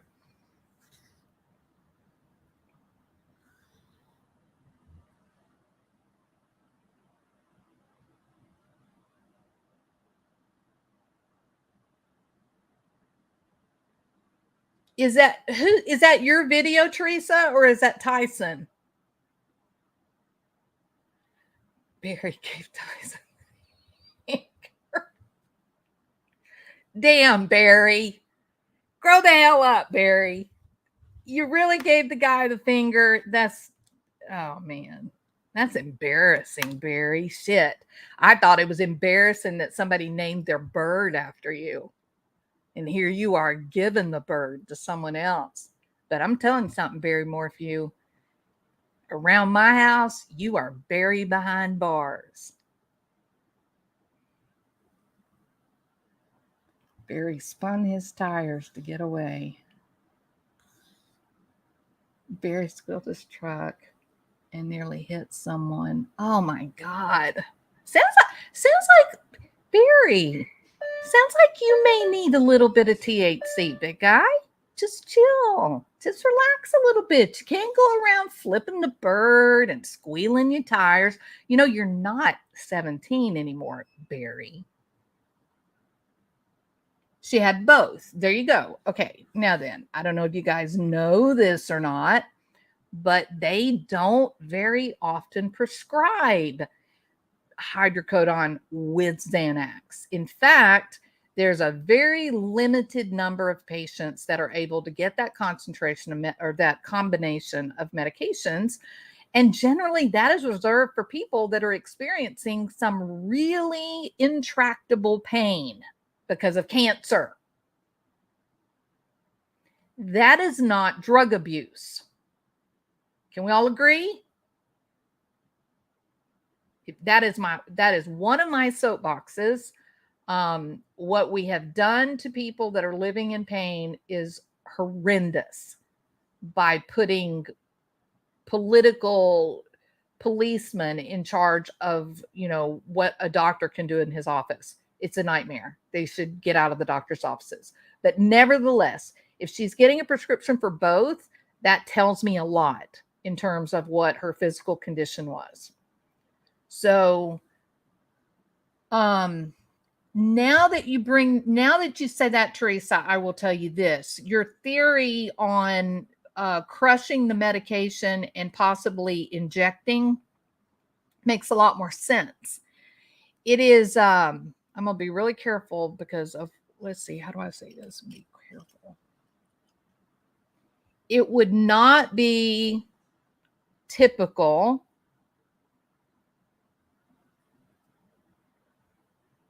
Okay, here's how I want to say it. The type of tranquilizer that Barry had at their house, that medication would be likely to cause an overdose in a woman who weighed 105 pounds. Okay? Xanax as an agent of overdose would probably be considered unlikely for a 100-pound woman, but the hydrocodone would be something that would be easily, overdose would be easily achieved with a relatively small amount of the medication. So I think that what you're describing, Teresa, I think if he had taken like 4, depending on what the dosing was of the hydrocodone, he could take like 4. He could take 4, crush them, soak it in water, and then use the tranquilizer, you know, delivery system. That's absolutely doable. No doubt about it. Okay, thank you, Desired. Yeah, so I'm going to definitely go and watch the video. The video of Barry, man, dude, get it together. All right. Barry behind bars is in love. He and Fancy, in fact, they look like they're just about asleep, but they're watching me. They're listening to me talk. But they're right next to each other. They're leaning up against each other. They really like each other a lot. Every time he spoke, I called BS. I think he got the mountain lion scenario from the high school. Their mascot is a tiger. That's hard for me. I don't know. That's a big leap to make, but maybe. I mean, maybe if he was 20, you know, but he's not 20. He's an old guy. No, I think he wanted it to be I think he thought that was a viable, you know, reasonable doubt that it could have been a wild animal. I don't know why he didn't say, was it a bear? Was it a big old bear? Watch Tyson video. You will see the anger. I'm going to watch, Teresa. Listen, Teresa, let me, the first thing, and I called Vanessa, when there was something about when I walked in the courtroom, it caught me off guard, and it may be the same, but it caught me off guard that he was kind of freely walking. He wasn't walking around, but he was standing up and he was kind of walking within let's say a square of maybe 5 feet, right? No, and there was no bailiff with him. He was in a suit. He was all dressed nice and everything, but he was just kind of hanging out. And he could have been. Here's what struck me as: it was like he thought he was at church, and he was welcoming the congregation to come in and sit down. I mean, I halfway expected him to hand me a program, and say, "Oh, good morning, how are you?" It's kind of what it looked like to me. It was weird. And I was like, what the hell? He's standing there like he's, hosting a party or something. It was weird. But what I've said over and over is he's got a weird energy, Teresa. Do you think the same thing? Do you think he's got a really weird, kind of intense kind of energy? Suzanne was in pain management care at the oncologist. Yeah, and she had Hodgkin's lymphoma, right? I heard somebody say it was non-Hodgkin's, but I think hers was Hodgkin's. And so there's a lot of bone pain. It is a very painful condition. A breakdance. I wish he would. That'd be funny. Allie said, I'm surprised Barry doesn't challenge Tyson to a breakdance fight or a rap battle in the town square on Friday at dusk. Hell, I'd pay money to go watch that.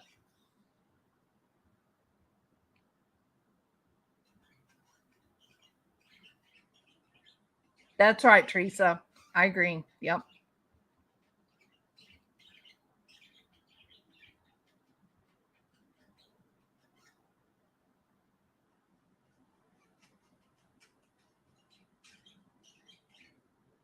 Hey, Diamond Paw.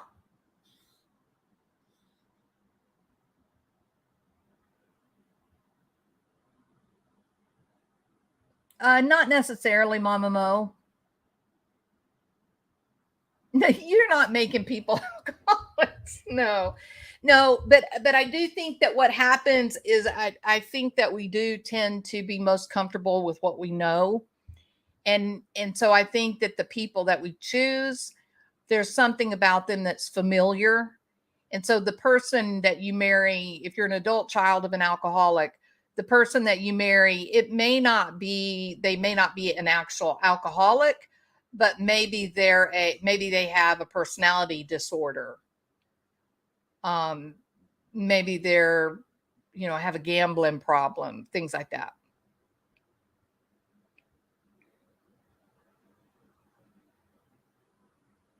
Yeah. Two major national cases in Colorado 2 years apart. Actually, more than that, if you add in the Chris Watts case and you add in the Gannon Stout, Colorado's got a problem. And I've had some people come into the channel with a straight face and say, "Oh, I think it's the altitude. It's definitely the altitude." No, I think this is a lot worse than altitude sickness.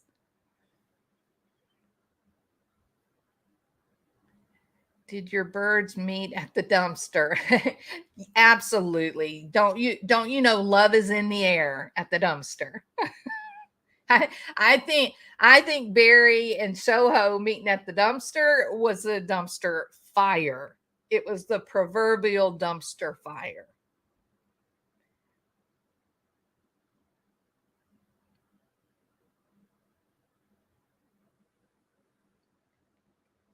We've heard, he keeps his cool, doesn't he, Teresa? That's one of the reasons why he's really good at this, because he doesn't get nervous when things start happening. I'm tickled to death that he got the video. I can't wait to go over and watch it.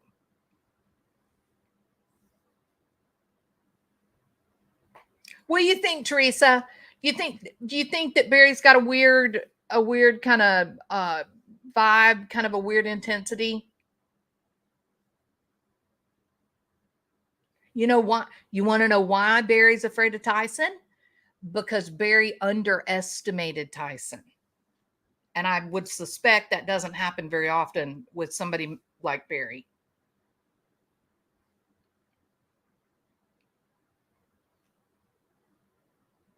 I believe it was Hodgkin's lymphoma, Angie.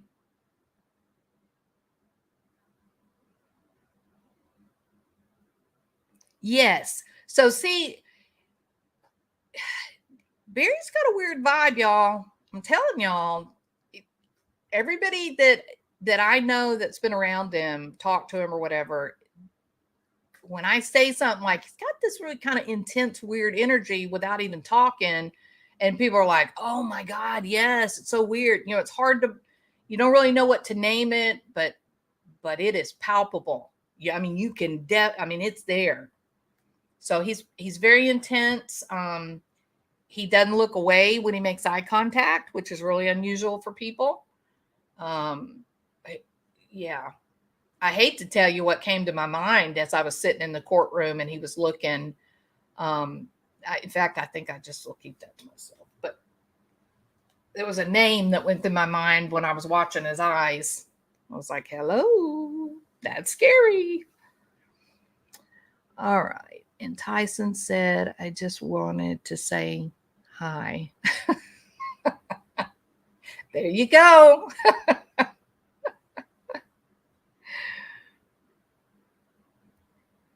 John back in Indiana saw Barry's bite. Yes, he did, Butterfly. Yeah, the hell he did. And he said that Barry's response that day was crazy. See, there's all these red flags that it wasn't Suzanne that was having an alcohol or drug problem. It was someone else that was highly erratic, Jekyll and Hyde, impulsive, high levels of anger, withdrawal. I mean, a lot of the things that you look for.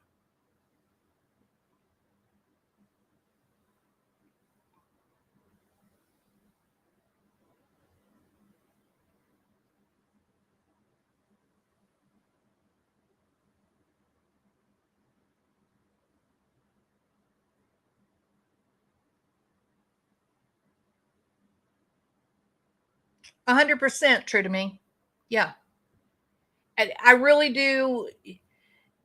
Um, I think, especially with Macy, I think she would probably benefit from reaching out to her Indiana family. Um, Not that that would mean that she would cut off contact with the Morphews, not at all. I mean, I think any young person is healthier and happier and more secure the more people that love them, right? But I do think that given the circumstances, because she was really bonded with Suzanne, she wasn't really very bonded with Barry. Mallory still has her person. Her person was Barry. So she doesn't know what all the stink is about. But Macy lost her rock, you know. And I do think it would be helpful for her to try to make contact with, even if it was just with the cousins, you know.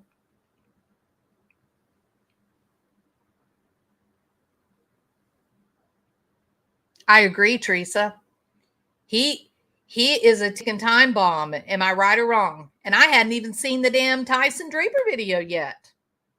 But when the day that they released him, I said, this guy, his temperament and everything that's happened to his world, you don't want this guy out on the street.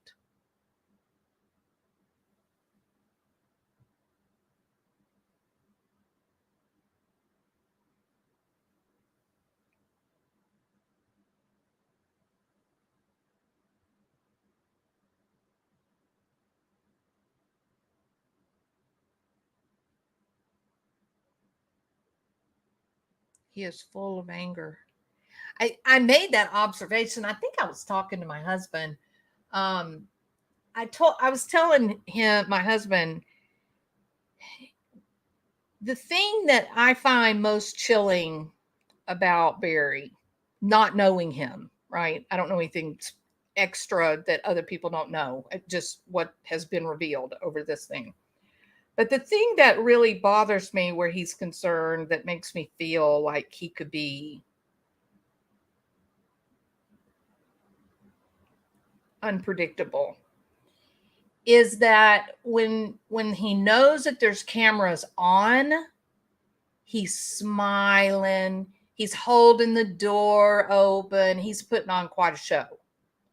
But what about the times that people have been able to get videos of him or photographs of him where he had no idea that he was being watched? Like this one right here. Look at that face. That is a menacing human being. That picture right there scares the shit out of me. The photographs where he and Shoho are at the storage building and he's walking to get back in the truck, you can just see him gritting his teeth. You can just see fury on his face. And what goes through my mind is, what is that girl thinking?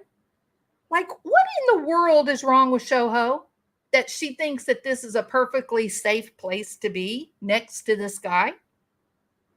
I don't know. Guess it takes all kinds in the world, right?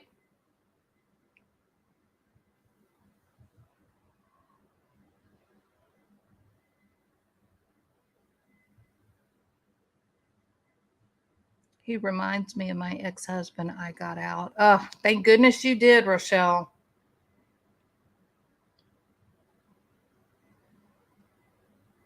Yeah.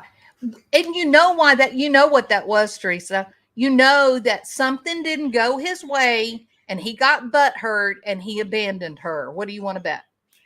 I mean, I don't know that that's what happened, but that's what I can envision, right?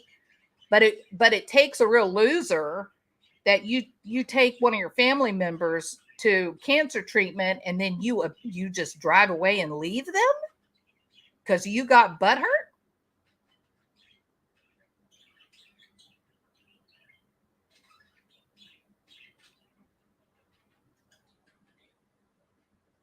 Oh yeah, absolutely. You know what I think it looks like, Flyer B?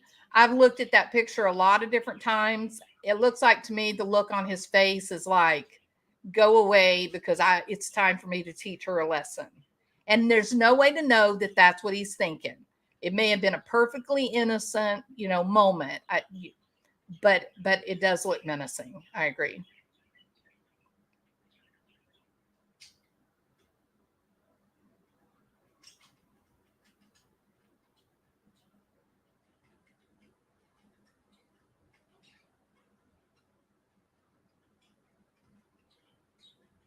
Because she was getting attention and being cared for, and he got butt hurt. Yeah, that's what I think, Teresa.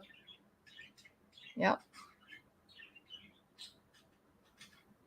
What is your Teresa? What is your opinion about Shoho willingly putting herself in the lion's den? Don't you think that's weird that a woman would be associated with him right now?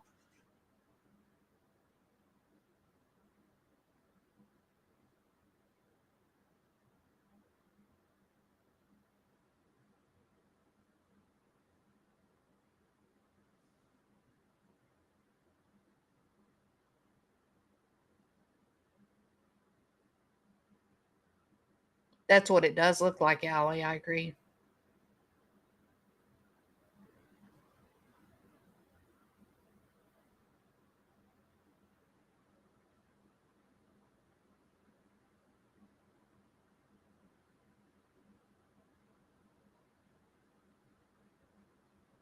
Oh, I think it's very, I would not want to be the one behind closed doors with all of this stress and all of this unknown exerting pressure on this guy. I wouldn't want to be the one there at his house. I wouldn't.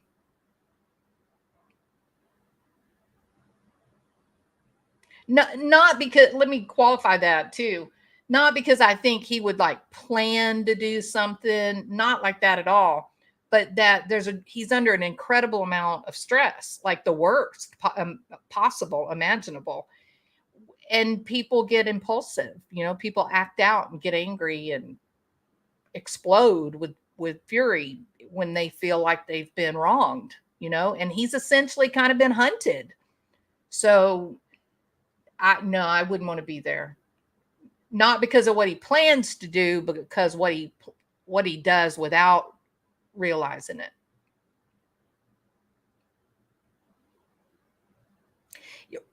Now, in that case, Teresa, then it kind of changes, doesn't it? Because then you got two people that are really capable of something that most of us are not. So I think it is very interesting that she is there. It definitely, that is not what most women would do. Definitely. No, I do not believe that Shoho is a shrinking violet.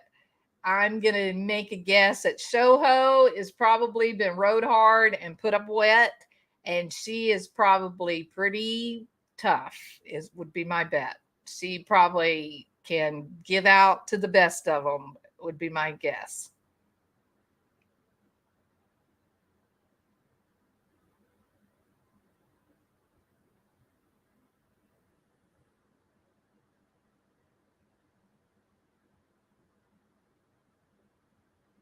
Maybe so, Teresa.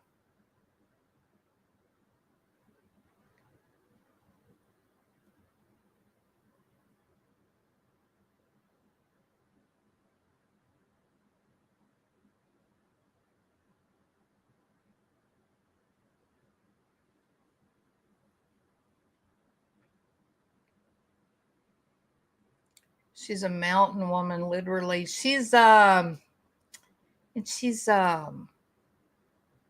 where is she from? Isn't she from, is she from South Dakota, maybe? Barry paid many employees cash under the table. God. And he voted illegally. That's crazy, right? And even as he's voting illegally, the reason he's doing is because he's saying the other side was voting illegally. It's like, damn, what is wrong with you, Barry? What's wrong with you? All right. Well, we've been hating on poor Barry all day. All right. Maybe she's from New, or I don't know why I was thinking South Dakota. I don't know. I used to know. I looked into her. Um,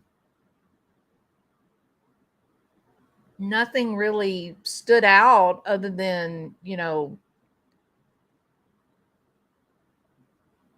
I just can't get past the fact that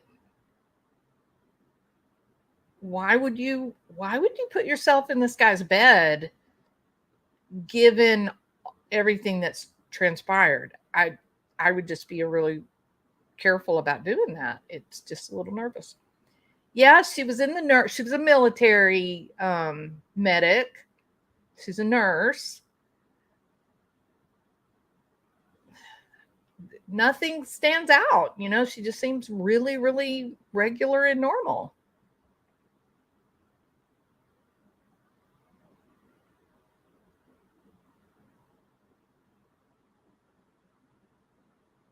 Yeah, because I knew that Suzanne wanted to vote for Trump. Yeah, that was my wife. Damn it! I know who she's gonna vote for. Okay, Barry, it's not 1950.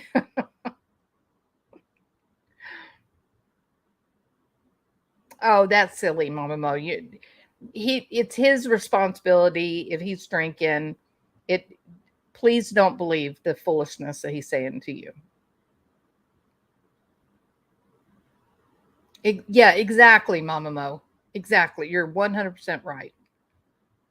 Yeah. Stay in your own lane, right? If you screw up, it's your mess to clean up. That's one of the reasons why I really like Al-Anon, because Al-Anon addresses those kind of problems, Mama Mo. Like when you have somebody in your life, whether it's a parent or spouse or whatever, or child even, the alcoholic is the biggest liar on the planet. And the alcoholic is the biggest manipulator on the planet. They're the most irresponsible of people. Um, and what they do anytime there's a problem, it's always someone else's fault. Always. Always. And so the people that have to live in the home with these alcoholics, they carry a huge burden, and they develop this hesitation that they can't make it. They get frozen. They can't make a decision because it echoing in their mind is this idea of, is this my fault? If I make the wrong choice, are bad things going to happen? Did everything fall apart because I made a bad choice? And then when you hear the kinds of things that went wrong and they weren't even involved, you have to say, why do you think that was your fault? That doesn't have anything to do with you. So Al-Anon their program does a really, really good job of helping the people learn how to take responsibility for what is theirs, and then to just put aside those things they've been accused of but are really not their responsibility. Just put it aside. It belongs to the alcoholic, just like the dirty underwear that they wear. And just, if they want to pick up their dirty underwear and clean it, they can. And if they don't, then it's not your problem. You just put it aside and don't pay it any mind. Bye, Diane. Thank you so much for being here. I appreciate all your help. I hope you have a good afternoon.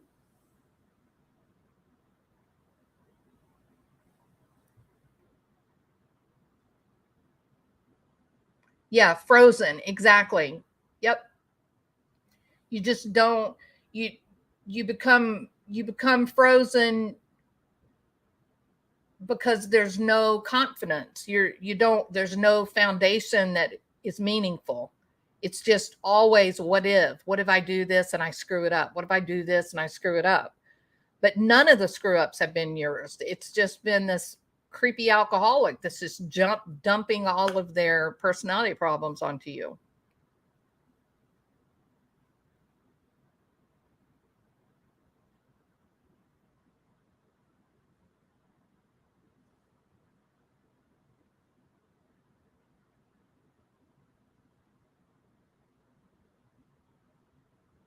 That's right, butterfly. Yep. Courage to change. There you go, Sonny. It's wonderful. Okay, peeps, I got to go. That's weird. I was just saying the other day it might be nice to live on the other side of the peninsula because of the sailboats, and we got sailboats in front of the house today. That's a brave soul out there because we have open ocean in front of us, so there's lots of wind.